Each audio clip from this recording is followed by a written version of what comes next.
সুস্থভাবে ইলেকশন করতে পারি সেটা জন্য আল্লাহর কাছে শুকরিয়া। দীর্ঘদিন পরে আমরা ভোটে অংশগ্রহণ করবো, করতে এসেছি। আশা করি সুস্থ ভোট হবে। সুস্থ ভোট হলে ব্যাপারে আমি আশা করি। আপনি যদি নির্বাচিত হন, সর্বপ্রথম কোন বিষয়টাকে গুরুত্ব দিবেন? সর্বপ্রথম আমি বাঞ্ছারামপুরের মাদকমুক্ত বাঞ্ছারামপুর বলবো সর্বপ্রথম। কারণ আমরা জানি যে আমাদের যুব সমাজ মাদকে আসক্ত হয়ে সমস্ত কিছু ধ্বংস হয়ে যাচ্ছে সারা দেশে।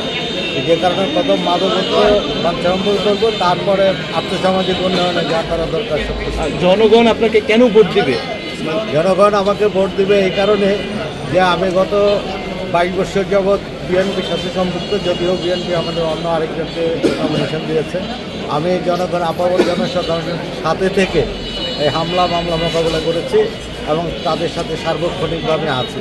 যে কারণে আমি মনে করি যে জনগণ আমাকে ভোট দিতে হবে।